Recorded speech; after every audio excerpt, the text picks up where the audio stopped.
You've turned on, tuned in, and turned out to People with Power. I'm Jim Power, and today the people is Steve Volkmann. Hey, Jim. Bassist extraordinaire. How you doing, Steve? Doing today? well. And we're going to ask you some questions today. And like I say, he plays all over, pretty much from Providence, Rhode Island to New York and back. And pretty much every other week he's got a show in New York and Manhattan and everything.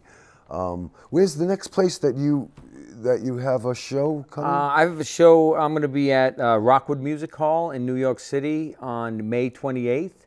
That's a Saturday at 5 p.m. It's a really great time to be in the city. So if people are going to be in the city and they want to swing by the Rockwood Music Hall, it's a fairly famous joint. So I'm very excited to be there. Yeah, that should be crazy. Are you going to? Is it just going to be you? Or are you going to have your band with you? Or? No, I'm going to have my conga player, Nick Idden. Nick is a local drummer, and he sits in with me and he plays conga when he's available to join me. Yeah. Otherwise, I play solo. Yeah. We're going to get into some questions. Like, okay, if people have never heard your music playing before, like, what could you tell them? Could you tell them 5 words to describe your sound?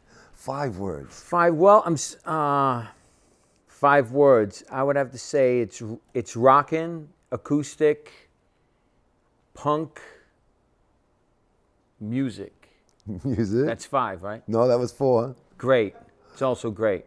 And great. It's great. Okay. I like it. I enjoy actually, it. 5 words, that's tough to describe in 5 words. Yeah, I thought it was. It's a good acoustic, question. solo, singer-songwriter, rockin', kind of a little punky. It's got some edge to it. Like, how long have you been playing for now? Like, how many years have you been playing? I've been playing bass for about 30 years, I would say. I primarily played bass in bands and didn't do any songwriting till about 4 years ago or so. I started writing some songs to fill in time between other gigs, and this evolved out of that, writing those songs. And what possessed you to actually start wanting to make music? Like, wanting to make music, I mean... Gosh, I hate to be so cliche, but like everybody else, I figured it was a great way to meet girls. You play guitar, girls, but... and it's been fine for that. I've met plenty of girls and other people, but you play bass. I play.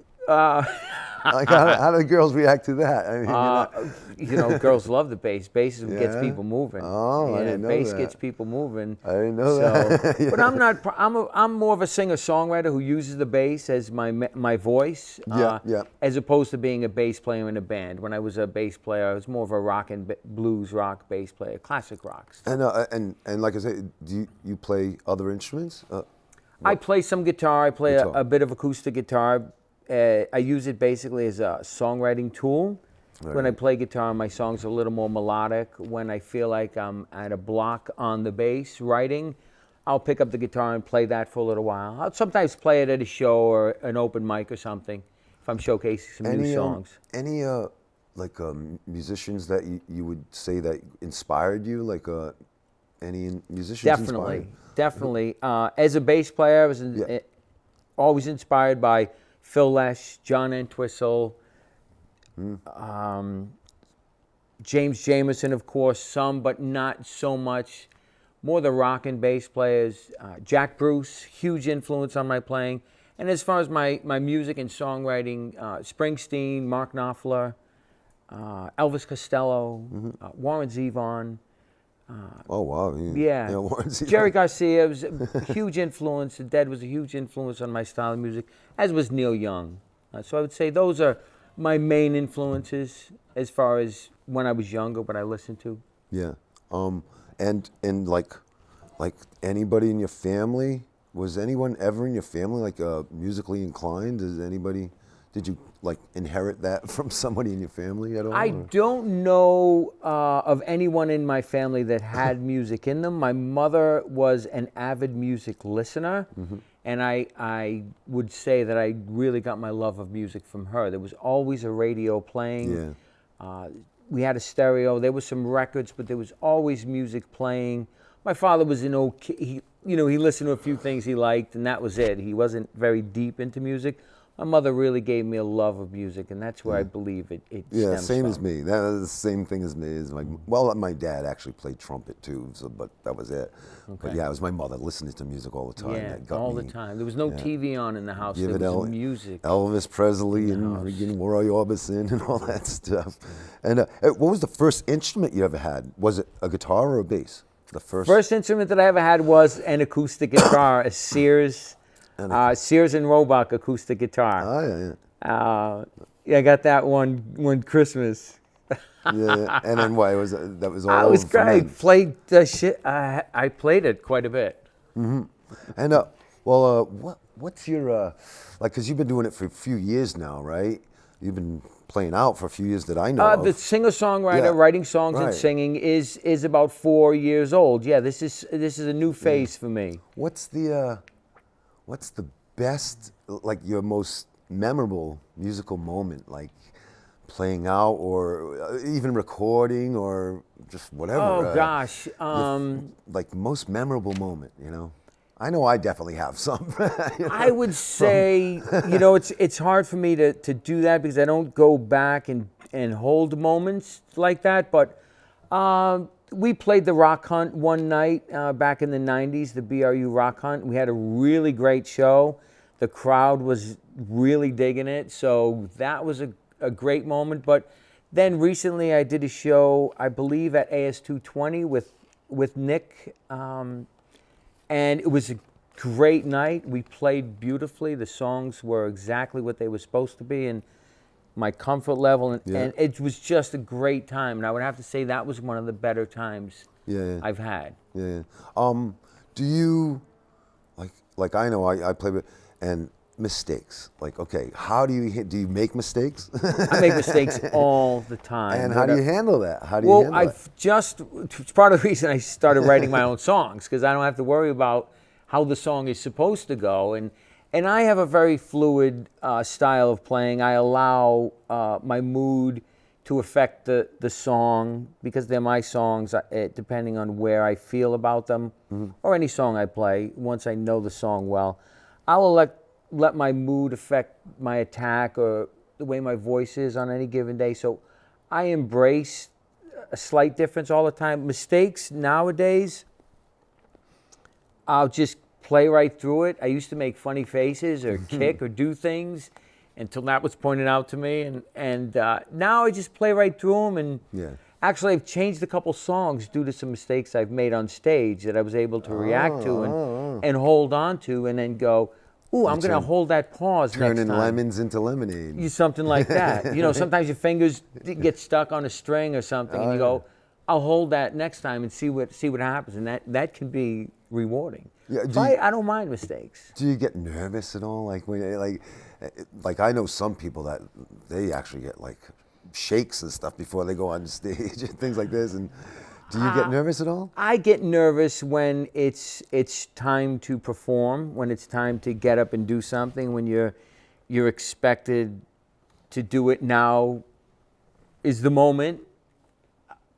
But when I get into that moment, I'm no longer nervous. Sometimes the build-up, a spur-of-the-moment thing is not so nerve-wracking. It's kind of that build-up, waiting and knowing, anticipating that there are going to be people there that are going to want to hear it, and boy, I hope I don't make a mistake or sound bad or something. So there's a little bit of nerves comes up. That slowly moves away. I was a teacher for years, so being on the spot and spur-of-the-moment is not nerve-wracking. But knowing that I'm performing something on a given date and time can be a little nerve-wracking. What advice would you give to like beginners that get nervous? Was there any advice that you'd give? The advice I would give to beginners is, be nervous, but know your craft, have your skills, and know where you sit in your skill level, and don't try to move too far ahead of that in any time where you're overly nervous. Those times can come when you're practicing or rehearsing, but stay true to yourself and know what you're doing so that you can execute. Yeah. I've gotten much better recently, now that I'm playing with another musician, at really trying to solid up things, getting the songs so much tighter, every little hit, every little harmonic. And I don't get caught up in that, but I know that other players, the more players you bring into a situation, there's almost that reliance that that's going to be in place. So I really like the sound of the acoustic bass as opposed to electric bass and everything. So I love it, like, because you have like 2 albums, I think, right? 2 or 3? 2? I have an EP that's the bass and myself singing, and then I have an EP that was produced at No Boundary Studio over here in Providence by Chris Paquette, and that's a full band. I hired some session players, some really great players, and we turned the songs into an electric mix of things, and it came out very much like I was looking for. I wanted a good old rock and roll album, but I'm primarily focused on playing solo or playing with a conga player and singing the songs that way. Seems to be more where I'm gravitating. Yeah, I enjoy it much. It's just different than anything else I've ever heard, pretty much, Yeah. Whereas you have the music, the other one with all the instruments, and it just seems like a little bit more like, oh, everybody does that, Right. Whereas with the bass and the conga, it really sounds nice. Thanks, I appreciate that. The conga, I think so too. Yeah. The conga came about just as, it kind of fell into my lap. Nick was available. I was living in New York. I moved to Providence a year ago. Nick plays bass in my daughter's band, Sex Coffee. Nick plays drums. I'm sorry, my daughter plays bass in Sex Coffee. So I hooked up with him, and he said to me, I'm not really a conga player per se. I don't play the conga the proper way of playing the conga, and he only plays one. And I said, that's fine, Nick, because I don't play the bass like the traditional bass role. I use it more of a songwriting tool. Totally the voice of the bass is what matters, and the acoustic bass has a pretty unique voice. So I don't know if that answered the question, but like, if you could open up for any artist these days that's actually around right now, still touring and stuff, like what artist would you want to? That's a good question. If you could open for any artist, I would love to open for an artist like Neil Young. He's still around. Yeah, I believe so. Mark Knopfler. Gosh, you know what? I like opening up for anybody. I don't mind. Yeah. I like to play. I like to perform my songs. I like when people want to hear them. I like people to listen to them. I like people to ask what they're about and to hopefully start a dialogue about the songs and some of the issues in the songs. Well, you have one song called, what is it? Marianne in the City? Marianne in the City? No, Marianne. In the City. Marianne in the City. In the City. And I just like that song, the whole concept. Okay. That's a love song. Yeah. And what made you because you were going back and forth, I weren't was you? living, as I said, my wife and I were living in New York City. Judy Volkmann, the painter, is my wife. Right, and we were living in New York. We bought a house here in Providence, and we were coming back and forth, and this was considered our country house. People in New York who have homes outside of New York, and this is the country compared to New York. So we would come here, and she's in jeans and T-shirt, working in the yard, and when we're in New York, she's all dressed up. So the song came about, and I connected with Gilligan's Island theme, and it just kind of rolls, and that's how songs happen, and they just kind of fit it's together. A good song. You got a lot of good songs. Oh, you got thanks, a lot man. of good I appreciate songs. that. Really good writing, by the way. Thanks. Really good writing. I enjoy like listening to just the stories in the songs. Thanks. Some good good concepts you got going there. Thanks. I appreciate that. What do you do besides when you're not playing music? What do you do for shits and giggles? I work in my yard. I have a garden. I grow vegetables. I landscape my yard. I do minor repairs on my house, sometimes major work on my house. But I work around the house. I tinker on things. I fix things. Instead of throwing things out, I try to fix when something breaks. I had a weed whacker and the handle broke off, and could have easily chucked it and got another one, but I found the handle available and just put a new handle on it. So and that takes time. I live a fairly simpler life than I did before, and it just takes up a lot of your time. And I think that's why people don't do it. Is to fix things and it take care of your yardscaping, landscape, whatever you want to call it, takes time. It's easier for some people to work and then, pay someone else to do it. You have a nice house. Makes sense too. You have it looks nice, your house. Thanks. I really like it. Well, half of it's an art studio, and Yeah. half of it is a room where I'm allowed to play music. Well, you're allowed Yeah, to well, play. I don't mean allowed, but that's the space where I play, and when Nick comes over and we rehearse there, and people come over and we play there. But I like to expand my space a little bit. But Judy has a painting studio, and she paints there, and I play in the other room. When you're making music, right? What's your most favorite part of the process of making music? Like what do you enjoy writing the songs? Do you enjoy, like what's the best your favorite part of the process? I think getting out there to the audience.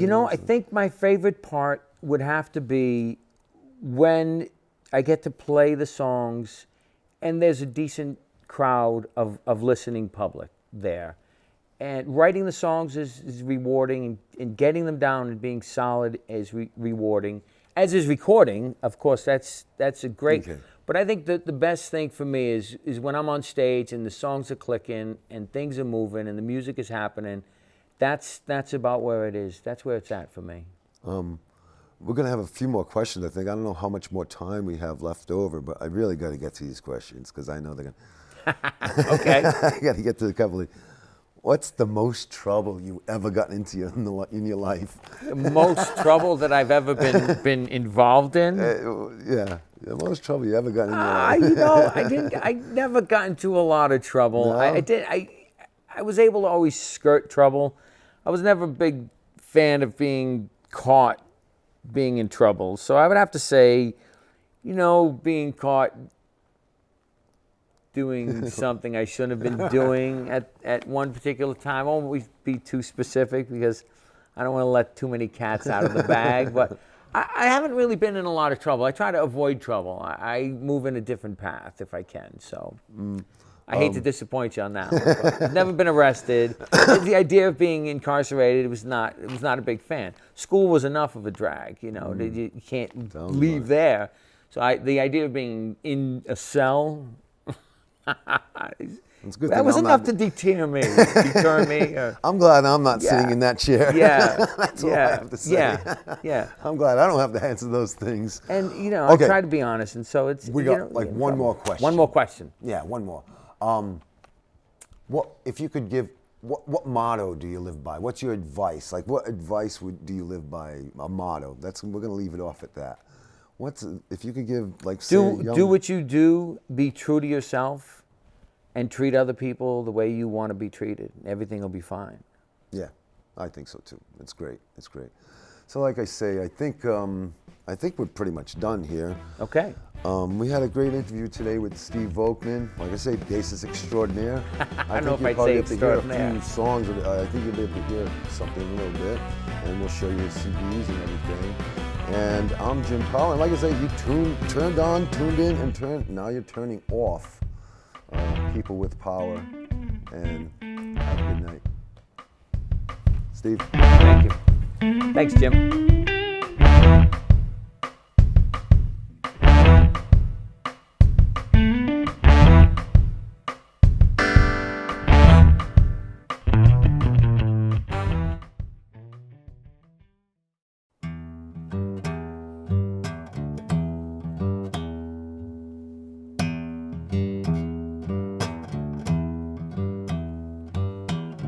They'll tell you everything you need to know.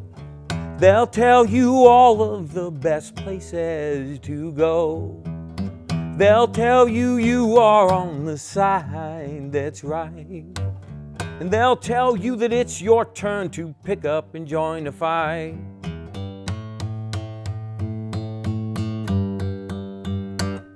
They're the informers.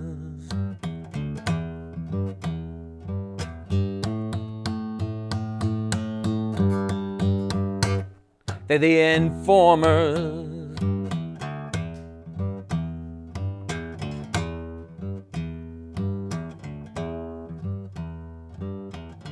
They'll tell you everything you need to think about. There's no reason to stray too far from the crowd. They'll tell you just who you should pledge your allegiance to. And they'll tell you just who you need to be on the lookout for.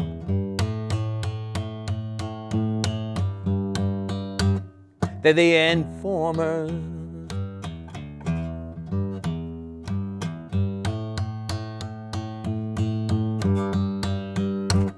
They're the informers.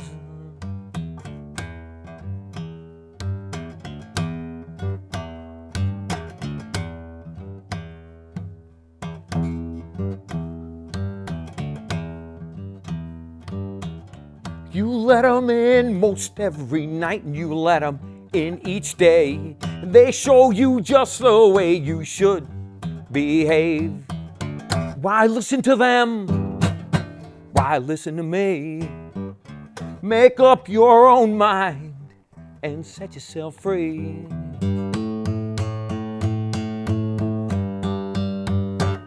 From the informers.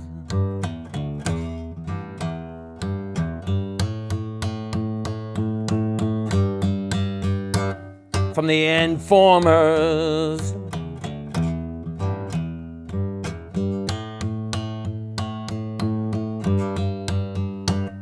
From the informers.